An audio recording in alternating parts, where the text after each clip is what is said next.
Saio hau Nafarroako gobernuak diruz lagundu du.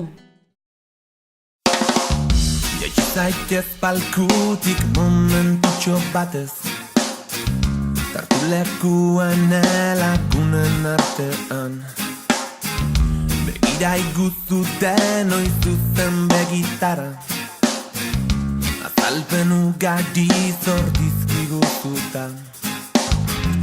Esaiguzu hizkuntza hau ez dela geurea, herri faltsu bat izan dugula maite. Geure arteko besarkada eta malkoak, lekuz kanpo sentitzen dituzun horrek. Begitara begira, begitara begira, lekuz kanpo gaudela esaiguzu. Begitara begira, begitara. Kaixo, Asisko marrazkilarekin gaude gaurkoan, gure hurbiletik saioan. Non gaude? Zaiguzu? Hemen Oztako plazan, Oztibarren, eta hola horre Xuberoko muga, eta hemen Baxe Nafarroako eskualde eder honetan.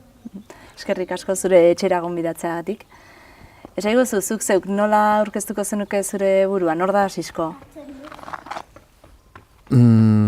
Irudigile bat, irudigile euskaldun bat. Eta esaiguzu, non sortua eta nongoa sentitzen zara? Ni Iruñean sortua, eta Iruñea gainera ikaragarri gustatzen zait. Askotan joaten gara, familiarekin, harremanak, adiskideak, eta haurtzaroko oroitzapenak, erraldoiak, gauza initz Iruñean. Eta, hola, azken 14 urte hauetan edo, hemen bizi garela, eta hemen gotu, izugarri, beste alde bat, hiritik herrira eta mendietara, ni nafartarra sentitzen naiz, eta hala naiz, Iruñean edo Oztibarren. Eta adina galdetzen badut? Bai, haundia. Eta haundiagoa, 1975ean sortua, beraz, honezkero 52 urte. Eta esaiguzu, haurtzaroko oroitzapen horietara buelta egiten badugu, Iruñan erraldoiak esan dituzu, ze beste oroitzapen dituzu? Ni txikitan amatxirekin bizi nintzen, eta horren oso amatxiren mundukoa naiz.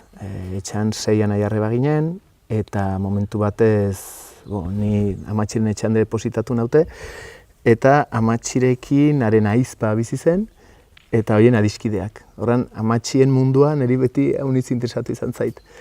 Eta, igande guziz meza, eta gero mezatik landa parkera joan, takonerara, eta hor, asteburuetan, haunitzetan Elizondora, Baztanera, amatxiren sortetxera, eta batzutan, txikitan, gurasoen etxera joan, eta menintzen hain etxen sentitzen. Eta amatxirekin zer moduzkoa zeinen, txintxoa edo bihurri? Beharetzenean bihurri eta beharetzenean erre nahi dut. Orokorrean nik uste ez beste munduko buru austerik edo nik uste ez ziodala eman izan sekulan. Marrazkilari zara, irudigile esaten duzu, ezta? Txikitan ere egiten zen dituen marrazkiak? Bai, hori txikitatik, bai. Hori nik aitari behar diot eskertu, zeren aita oso marrazkilari hona zela, eta harrapatzen zituen gauzak momentuan. Oso marra lasterra zuen, biziki zehatza, eta harrapatzeko bai arkitektura, bai jendea, bai karikaturak, umorea, eta orduan txikitatik bultzatu gintuen hortara. Txikitan askotan elkartzen ginen, 3 anaiok bereziki, aitarekin, eta marraztera.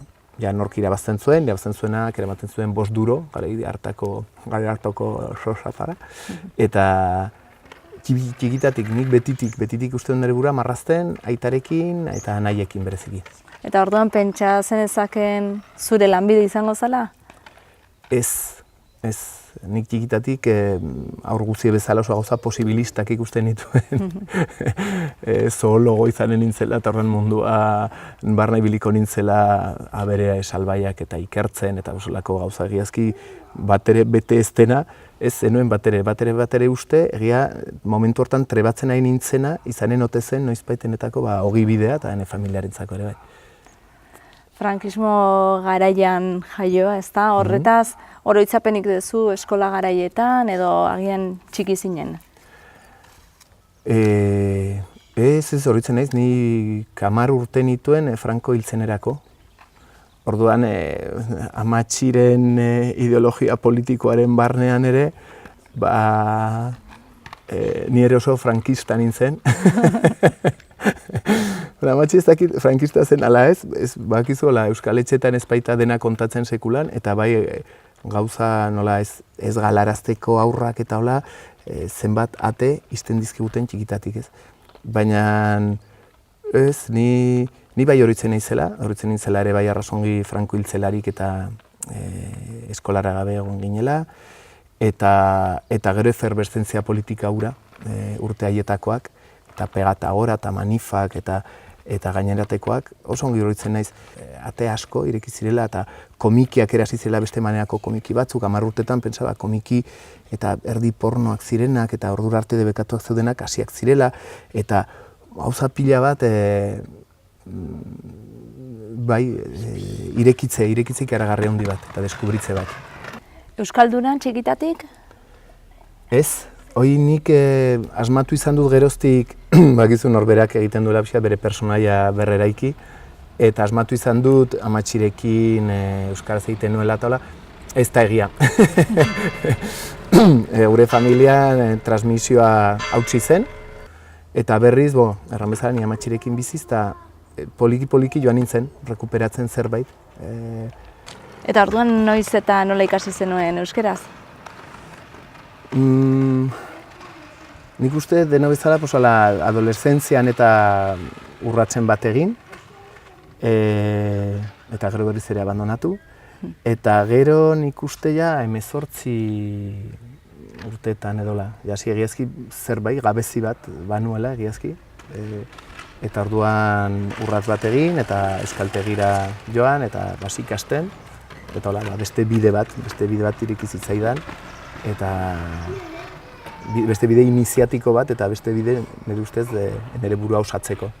Eta ikasle bezala, bai euskaltegian edo bai eskolan edo, nolakoa zinen? Nire dudak baditut, nik uste bihurri xamarra bai, ez gaiztoa behar bada, baina bihurri xamarra bai. Eta betitik marraztea ikaragarri gustatu, eta orduan batzutan marrazkea sartu behar ziren lekuetan, eta horrekin beti ni horitzen ez bronka batean bizi nintzela. Azterketan egiten baldin baduk berriz ere marrazkea, orduan suspendituko hau. Ezin egon, eta orduan marrazkea egin. Eta suspenditu. Nalare, suspendituko nuen berdin behar da ez. Baina gero duela gutxia aurkitu dut noten boletin bat, txikitakoa, eta garaiko irakaslak erraten du oso ez axola da, eta okupatzen da bakarrik gustatzen zaionez. Gustatzen zaionez ez da okupatzen. Hori netako bertute bada. Nire zergatik ikasi behar dugu pedagogia diferentzial edo deribadak matematiketan, gero ez baitu baliatu behar deustarako sekulan ez. Orduan, zerbait egiten zain, nik alabengan ikusten du, baldin baute entusiasmoa zerbaiten ikasteko, nik uste hori dela bide, horiek ikasiko dutela. Ez baute ikasi nahi beste zerbait, egon, behar da ikasiko dute noizbait, edo ez. Baina, sentimendu hori dut. Eta gaztetxotan errebelde izan zinen? Bai. Ez behar bada oso goiztiar.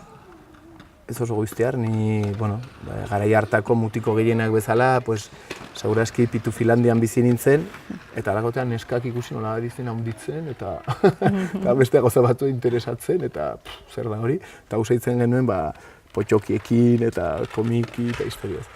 Orduan ez oso goiztiar, baina gero izan nintzelari egiazki, leherketa horren barnean, orduan aski bihurri eta insumiso behar den bezala nire ustez. Nire ustez adin hortan ez pasara kontra ematen, nik uste hor zerbait pasatzen dela. Edo ez, ni ala izan nintzen bai. Intsumisio esan duzu, Bai. soldaduskarik ez, orduan? Ez, soldaduskarik nuen egin, baina nire garaian eta nire suerterako garai hartan insumisioa etzen sortua.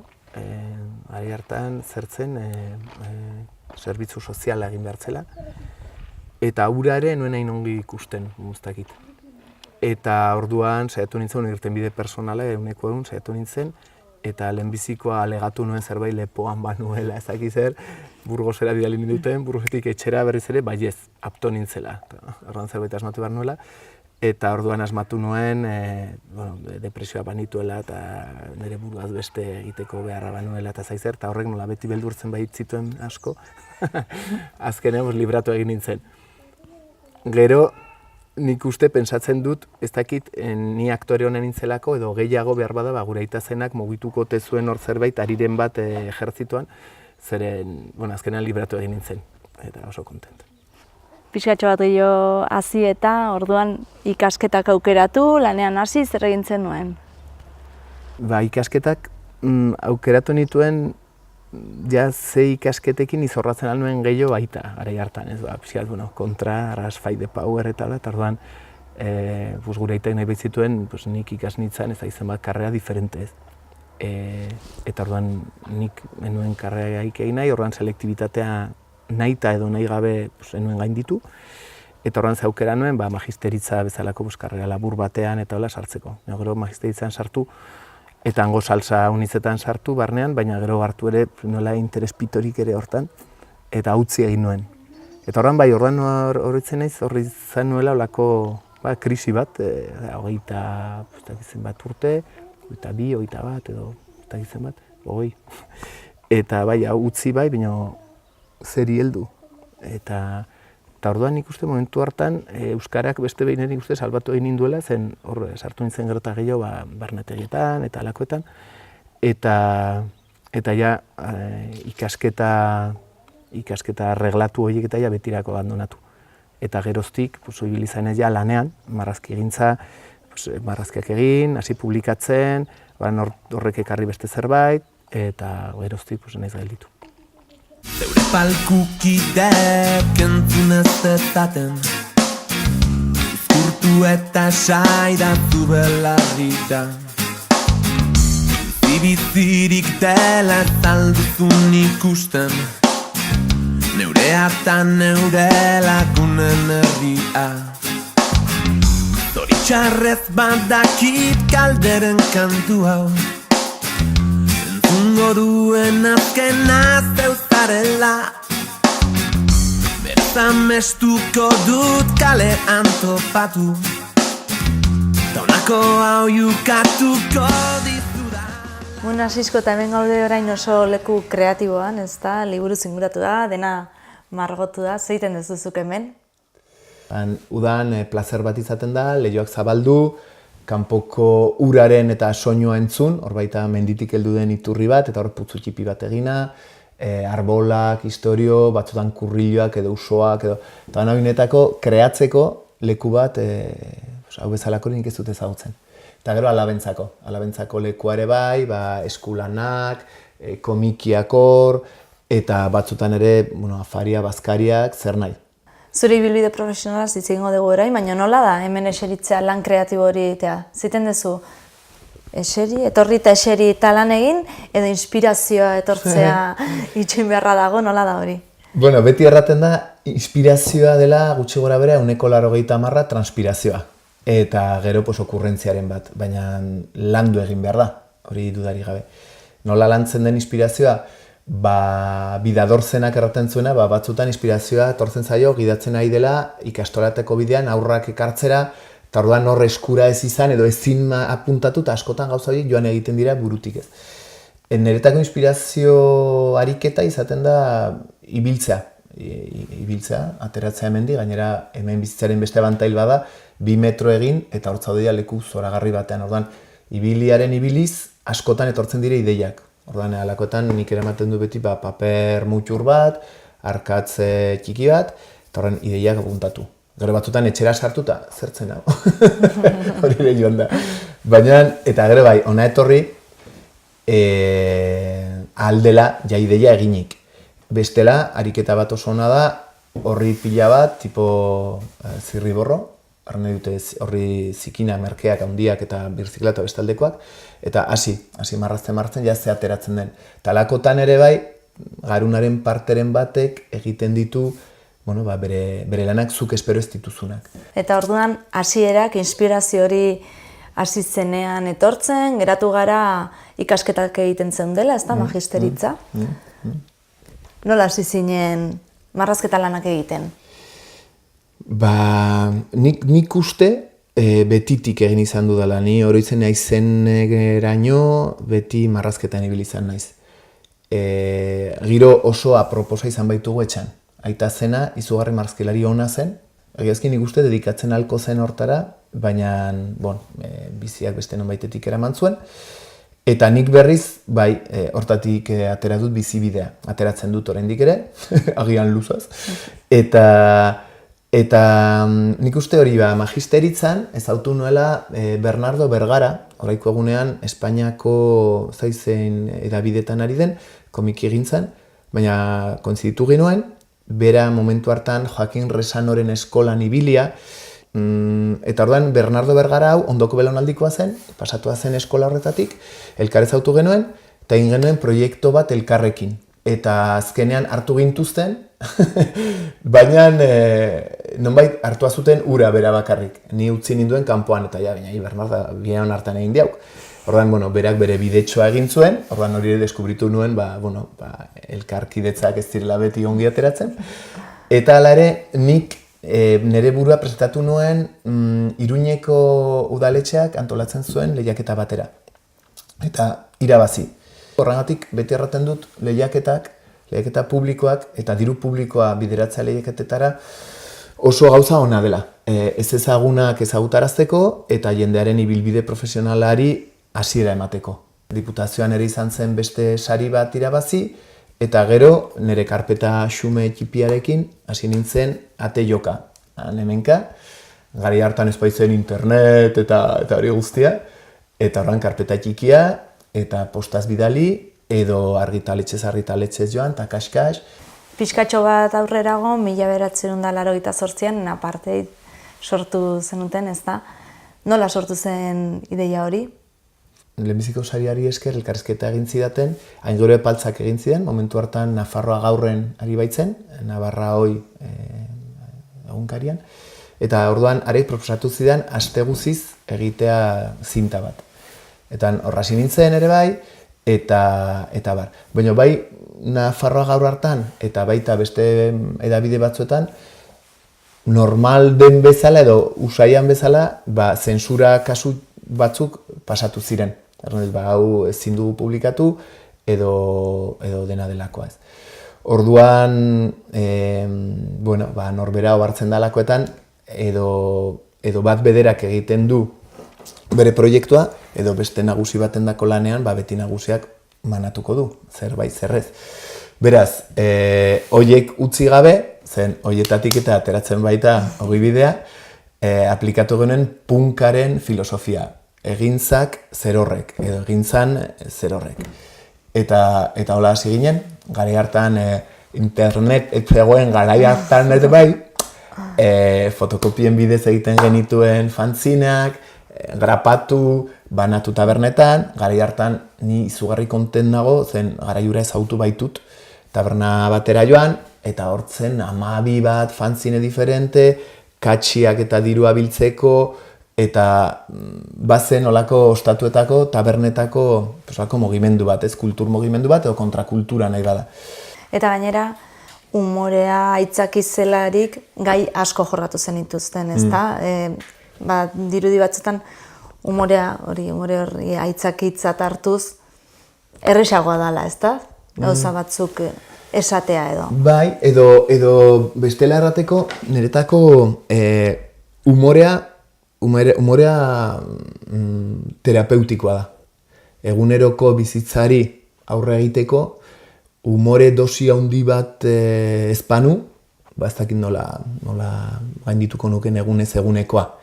Nahi dute Ezkar Disneylandian bizi, orduan egunerokoan umorea niretako da mundua ikusteko manera bat, personalki da barruak usteko forma bat, garraztu gabe, ozpindu gabe, eta gainera min eman nahi gabe gehienetan, karikaturak eta marrazkian netako ez dira mingarriak edo ez da netako komunikazio manera bada eta mundua ikusteko forma bat. Helburua baino nik uste dela bide bat.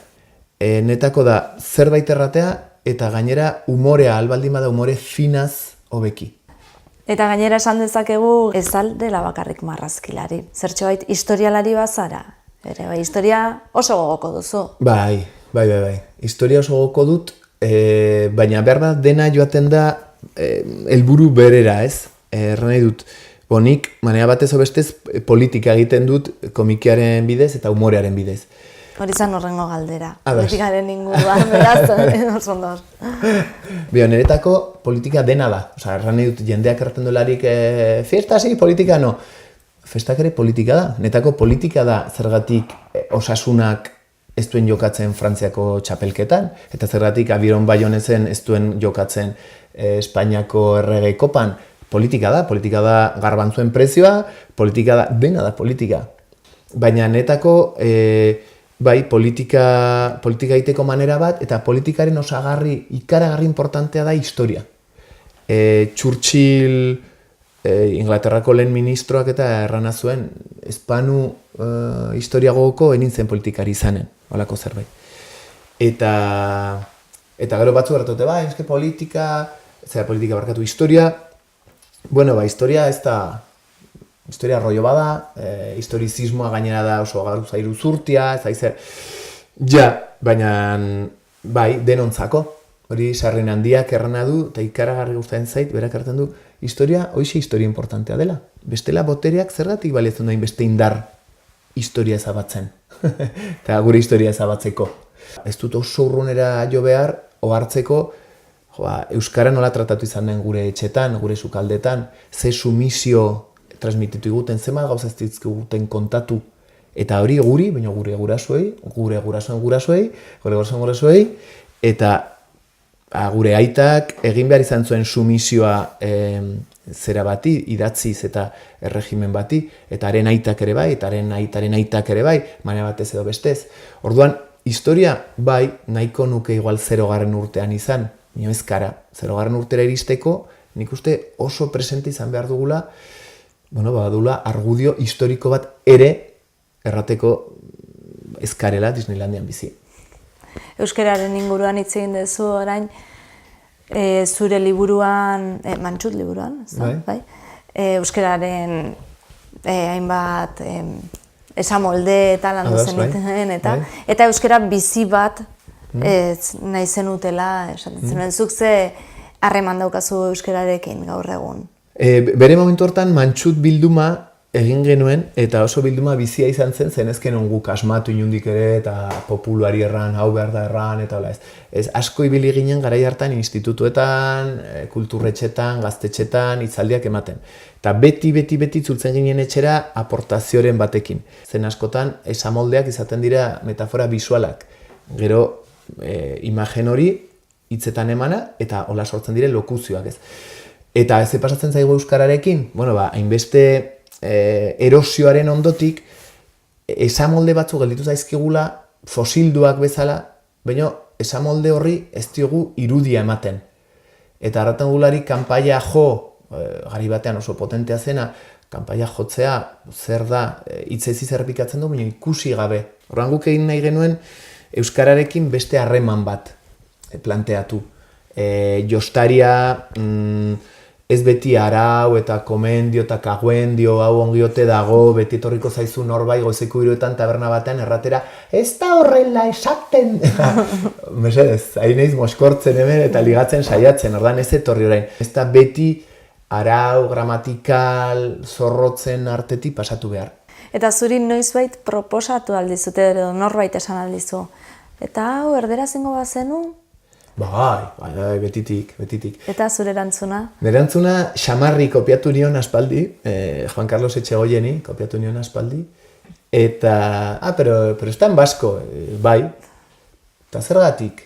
Bueno, azteko, txinatar bati inork ez dio galdetzen zergatik egiten duen txineraz. Eta egiten du, euskalduna gara, eta egiten dugu.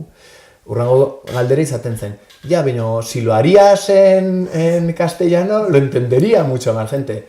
Ja, eta txineraz eginen bagenu, pentsatzen bat 1.000 milioi eginen zuten. Biztan dena. Eta, ja, bino, gertatzena, eske hemendik kanpo ja ez da ulertzen, ez? Eta italieraz ere, enpeinatzen dira egiten zinema ona eta literatura eta denetarik, eta italiatik kanpo, italiera ez da inun mintzatzen. Ordan, hola, saiatu manea sano batez eta humorez erantzuten, holako bortizkeri egunerokoari. Eta hori Juan Carlos Etxegoienik kopiatu nion. Kukuxumuxun aritua zara baita hor marrazkiak egintzen dituen, anaiarekin batera. Zelako garaiak, zer moduz anaiarekin lan egitea eta? Bai, netako urte oso onak, oso emankorrak izan dira. Jende asko ezagutu ere bai, netako kukuxumuxuko urteak gogoan dauzkat eta oso ongi pasatu dela. Gero gauza nola joan den okertzen, gauza historia jakina da, eta oraiko egunean hor dagoen burruka, beti bezala da, kreatzailea edo sortzailea edo egilea, nola dagoen judikatura absurdo baten arabera, enpresa baten menpe. Eta hortan da, oraiko burruka hortan dago. Sentimentalki oso zaila behar du, ez da zuk barrutik egin duzun zerbait, orain norbaitek zalantzan jartzea. Zurea dan edo ez, edo besteak erosi duen edo ez, baina ezken finean zure lana da, ez da? Bai, nik erraten den zen norbaitek aipatu baitzidan, eske zuek artistak eta pentsatu kirolari bati, pilotari on bat, urte batzutan ibili izan dela klub batean.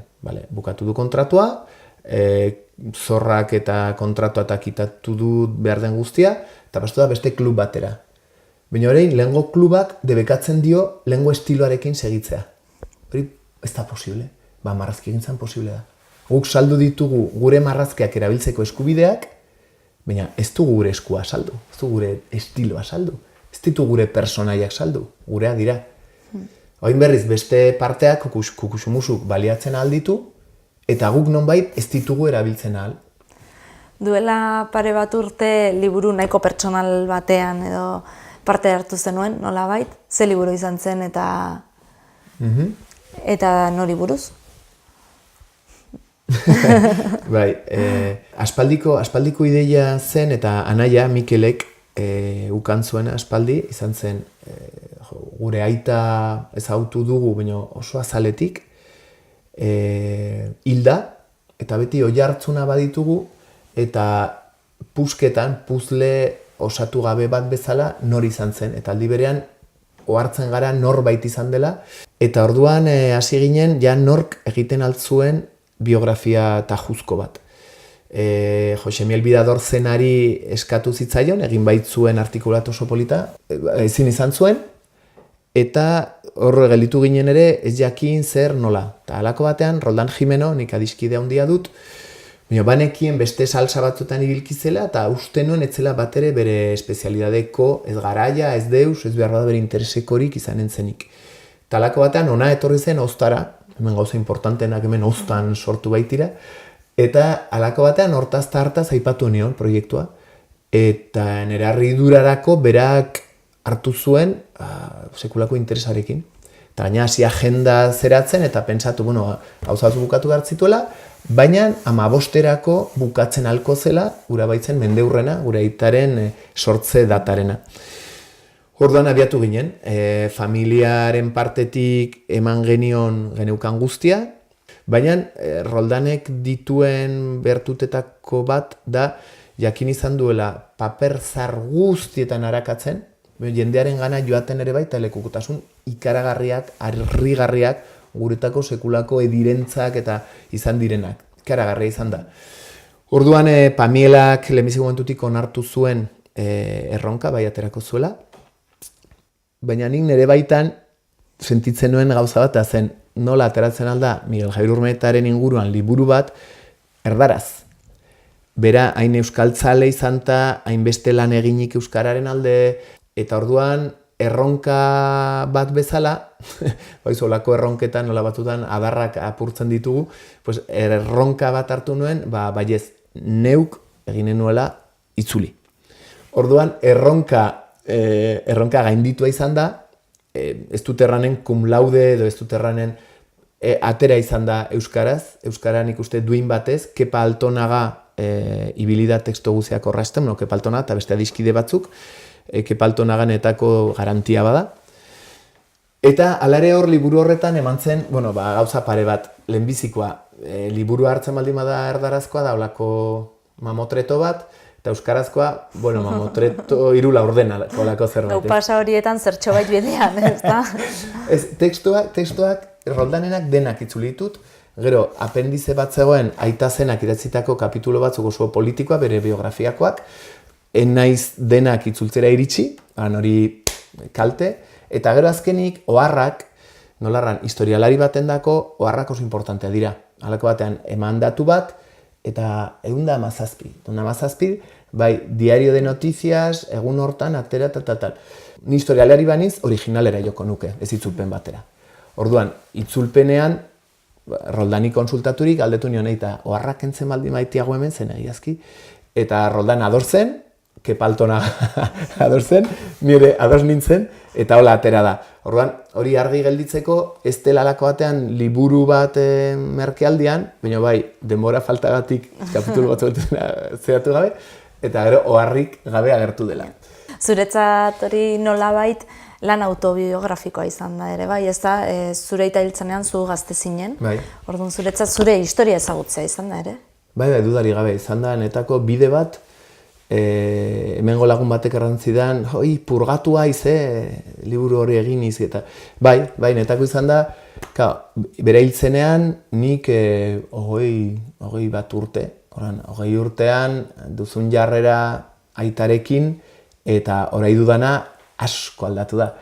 Netako izan da bide bat, bide iniziatiko bat, nire burua ezagutzeko, familia ezagutzeko, aita apreziatzeko, hor ordenagailuan goizeko batzutan, bostetan, lanean ari, eta irakurtzen ari gauza batzu ikaragarriak, sinestezinak, hor negar batean, eta zitzen nola itzultzen, eta hola kendu pixkatu da malkoak, eta zitzen nola. Netako izan da gauza bat, bai, Roldani egiazki, eskertu beharko diot hori, eskertzen diot, Roldani lan hori egin izana zen, presentatu digu azkenean, osatu gabe zagoen puzle hura, hori janik osatua dut, 3 dimensiotan, eta nonbait sentimendua, aitaia ez dela ausentzia bat, baina gehiago dela presentzia bat. Eta netako lana nonbait ez ote den ere, haren lanaren baita ere proiekzio bat nonbait. Eta hori Roldani eskertu behar diot, eta liburua da ikaragarria.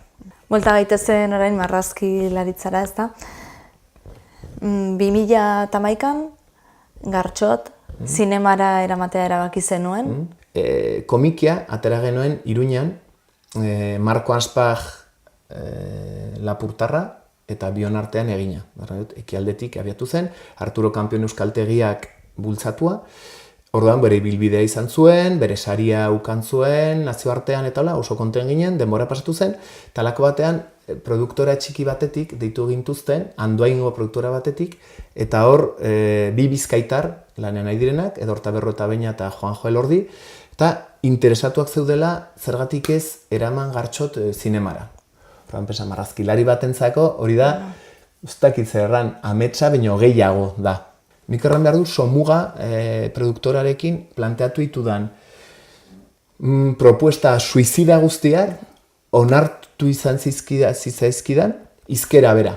Hizkera bera nik nuen ikusten batua arautu bat. Nik usten nuen denak eraman behar gaituela atmosfera jakin batera. Ari gara 12. mendeaz, ari gara Pirineoaz.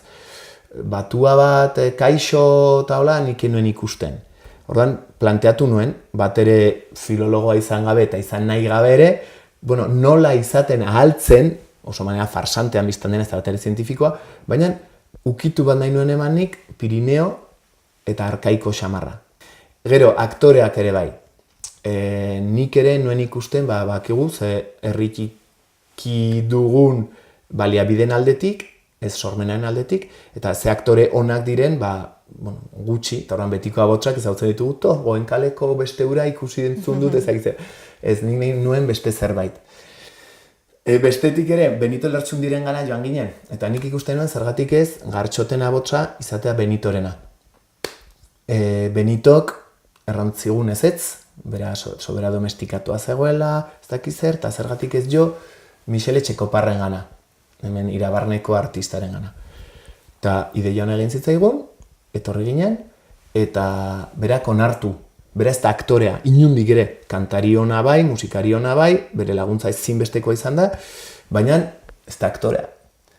Eta Xuberotik atera gabe lortu genituen beste aktore ez diren beste aktore hoe guztiak. Denak joan dira nire proposamen suizida guztiak erran bezala, onartu zizkidaten denak, eta hori niretako izan da ere bai, kreatzaile baten dako zer da ezinbesteko honetako askatasuna. Eta askatasunarekin lortu da hori bezalako filma bat, denon artean gainera egina, eta ni izugarri betean nago film horrekin. Eta orain ze proiektukin, zabiltza, zer aurkeztu berri duzu? Ez enuke edo bai, pixkat Gartxot hor gelditu baitzen historia da, baina gure burua ikusten aldugu isla horretan. Eta horren, behar bada, ez da horren proiekzioa, baina horren ondorio politikoago bat da Eusklabo alaiak. Lehen umorea errandut terapeutikoa dela, horren hau liburu hau kasik bakarrik atera zait, kasik sobera pentsatu gabe, gidoia storyboarda eta hola, 52 urte ditut, Euskal Herrian bizi naiz, ofizioaltasun guztietatik kanpo, hizkuntza dela eta ez dela bereziki, eta orduan, gure sumisioa eta gure egoera eta hola oso manera naturalen atera zait eta hola. Gartxotekin ze diferentzia handia du, honek amaiera zoriontsua duena, eta amaiera zoriontsuaren proposamena, proposamen politiko bat, izan gaitezen azkenean zoriontsu ez egunero etorri frustrazioekin etxera, izan ez dakiz zerokin daigian eta gaizki erantzun, eta ez dakiz zer, eta nire alabari eskertu behar diot, ikusten ari ginela Robinson Crusoeren adaptazioetako bat, eta Biarramunean kontatu zion filma, ze film ikusi genuen adiskide bati, eta ipatu zion, gizon bizarrun bat, iritsi da irla batera, eta han aurkitu hor bizi zela beste gizon bat, eta gero urtea pasatu dira, eta Irlan bizi zenak ikasi du gizon bizardunaren hizkuntza, baina gizon bizardunaren hizkuntzak ez du ikasi bertakoarena, Eta pensatu nahi, hau da, alta politika, hau gara hu. Eta hortatik hasi naiz garatzen, Ostiral eta Robinson, Robinsonen tiraniaren azpian, nola Ostiral hasten den kontzientzia hartzen, eta bide bat hartu, eta liberatu artean. Eta bukatzeko, zure ibilbide guztian zehar, zure pertsonai edo marrazki batekin geratu behar bazina? Ja, zaila da. Behar bada, nolarran,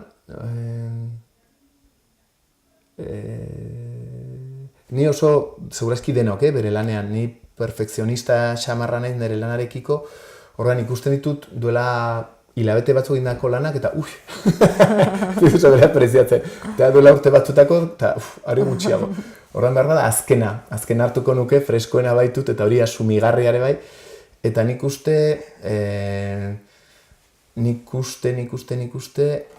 Eusklabo alaiaken agertzen den personaia bat, salatuko dut, nahiz eta ez azalean ez izen buruan ez agertu, da, Azurbaltz izeneko personaia, esklabo afrikarren ondorengoa, eta horrek ikusartziko dio Ostirali ze sumisio patologikoan bizi den, eta nola antolatzen aldugun, bakotxa bere emanzipazio mentala eta soziala eta nazionala beste bide batzuetatik, eta ez Robinsonek inposatzen dizkigun trampa, zepo eta zulo guztietatik barna, beste bide bat. Eta hori beste bide horiek beti interesanteak izaten dira. Hor txutsuko dugu irakurtzeko. Puz dezagun. Egunkaru soren horretako inguruetan Errege kabadeari utzi ziokorrean. Zaltzuko bardoa sal, os expectábamos. Zer nahi du, koblari? Gogoratzen hau berorrek, jaun berria daukagunik zaharra nahiago. Nagusi berria duzuen arren, erregen hauzu, oraino. Viva errege! Viva!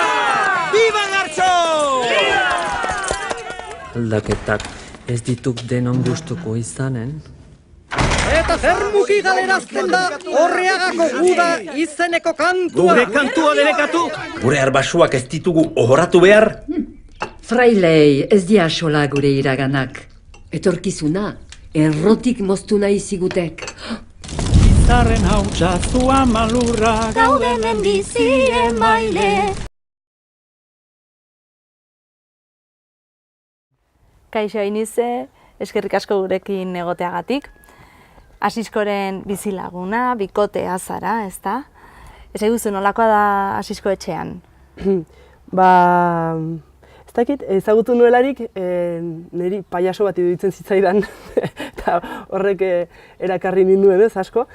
Eta gero, biztanera, ezagutu, nola erran, antzokiaren aldagelak, ez? Antzokiaren gibeleko partea, beraz etxean, eta nire harridurarako oso antolatua da. Super seriosa, oso puntuala, oso disiplinatua, zinez.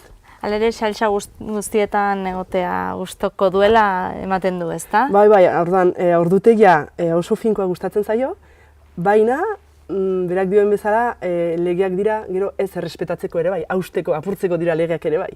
Orduan, arazori gabe, naiz eta egunerokoan maite duen disiplina eta ordutegi finko bat, biztan dena egunerokoan edo ateratzen balin bada zerbait interesgarria, apurtzeko arazorik ez duen horietako bada, baina oso ongi antolatua.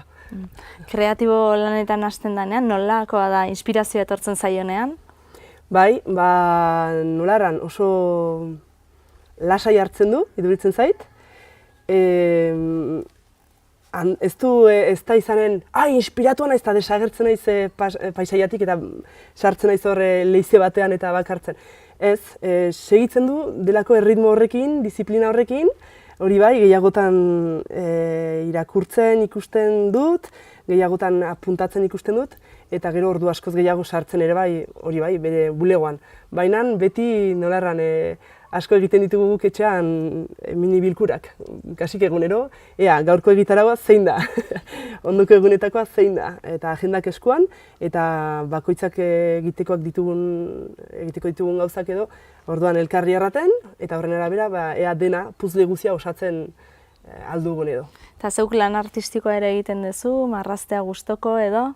Gehiago irakurtzea, komikiak eta liburuak irakurtzea, eta gero aldudanean pixkat pintatzea. Orduan nire buruarekiko zor bat, goaz edo akuarela edo pintatzea nahiko nuke gehiago hortan aldudalarik, alabekin eta egiten ditut pintatu. 3 alaba dituzue, bat txikia oraindik, baina besteekin egiten dituzue margotu eta? Bai, asko, eguneroko, etxeko beste elementua da, hori. Azkenan gurekin bizi den zerbait da, eta orduan etengabe edozein tarte delarik edola, horra. Eta orduan gure nolarran inbertsio bat bezala kontsideratzen dugu, bai energiatik, bai energetikoki edo ekonomikoki ere bai, eta denboran, guretako oso importantea da. Orduan alden guzietan, eta horiek naturalki joaten dira, eta marrazten dute, elkarrekin, bakarka, elementua da oso presente dagona, gure etxean. Agian denon artean komiki bat egin beharko zenukete, edo famililan bat, edo? Ez pentsa, begira, Asisko katera berri duen liburu komikiuntan, badira, bien, barkoitu zaurkitu, baina badira bien karikaturak. Agertzen dira, orduan ez pentsa, hiruen artean atera dute zerbait. Eta ez aiguzu, nola deskribatuko zenuke Asisko 3 hitzetan? Ze zaila, improbablea, eskuzabala eta argia. Begitara begira, lekuz kanpo gaudela esaiguzu.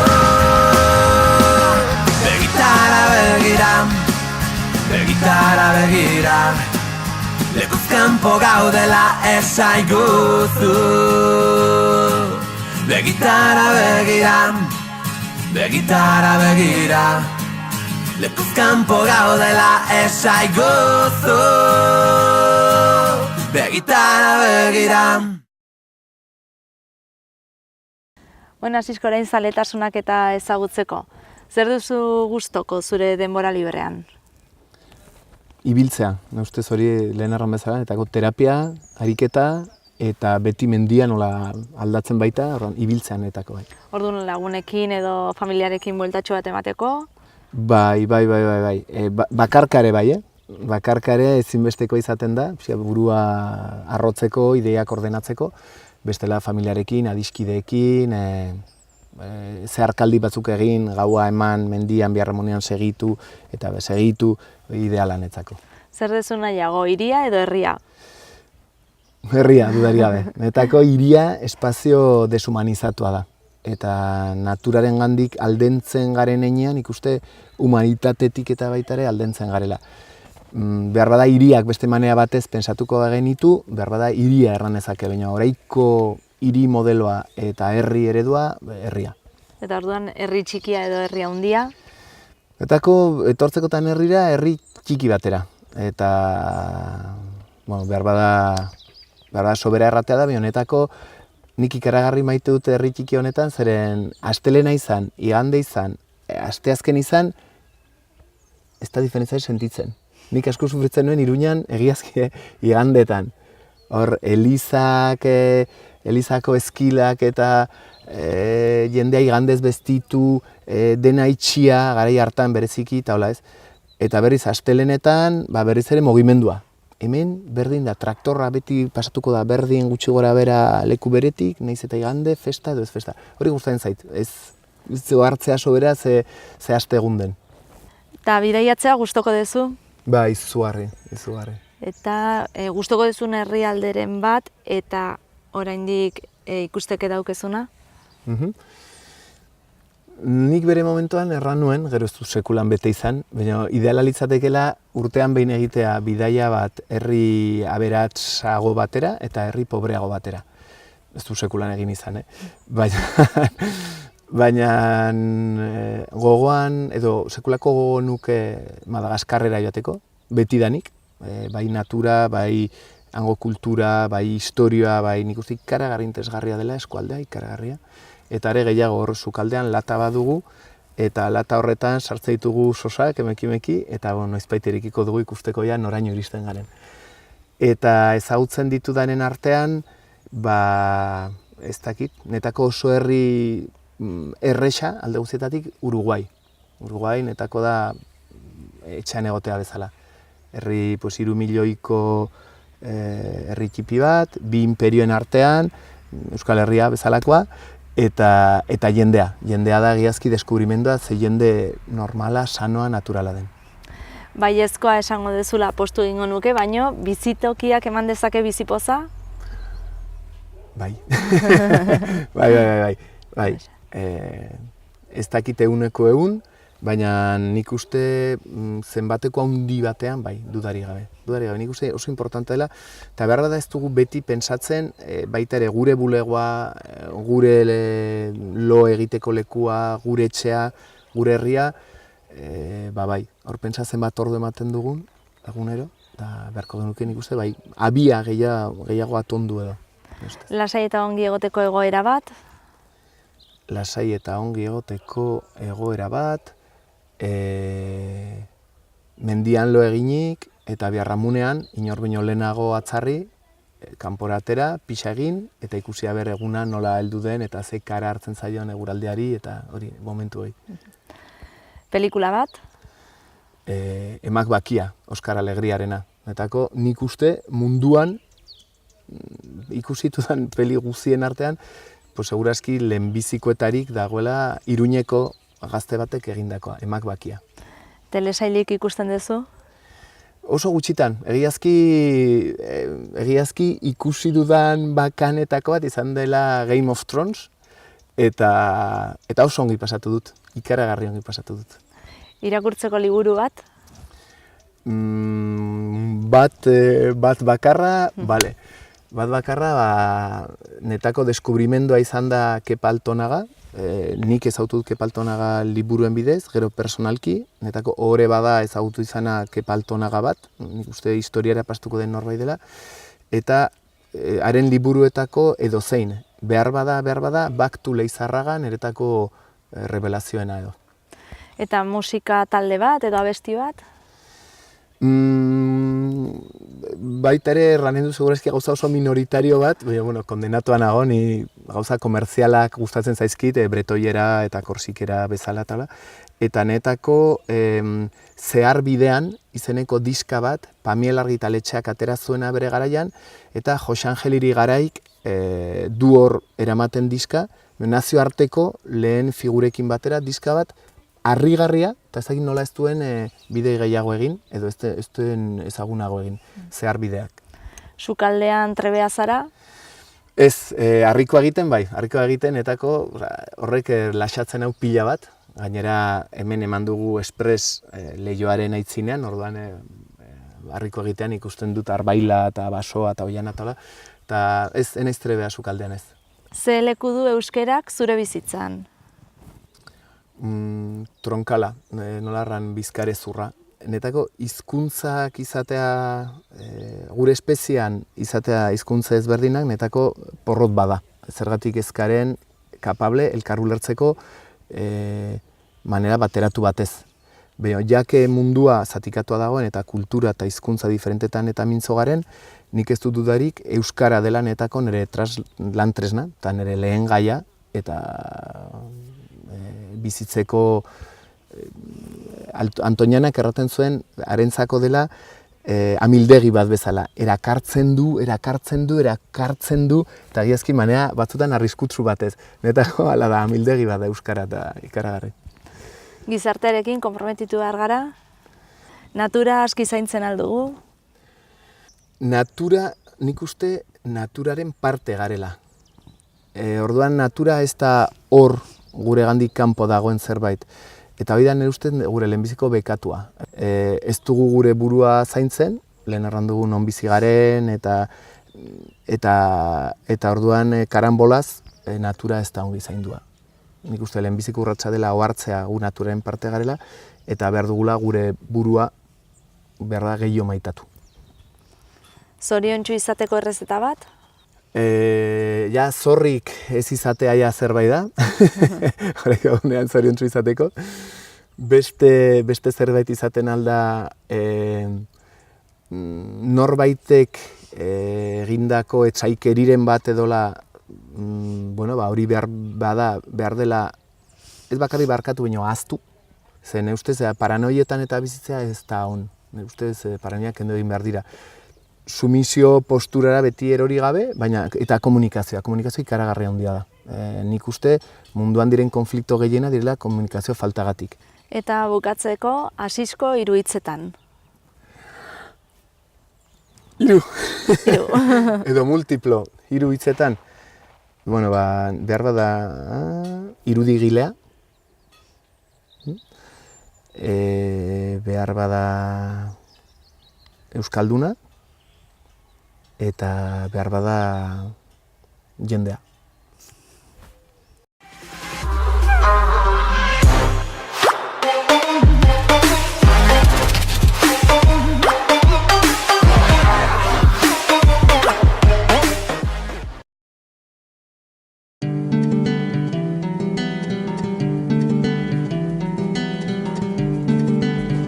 Saio hau Nafarroako Gobernuak diruz lagundu du.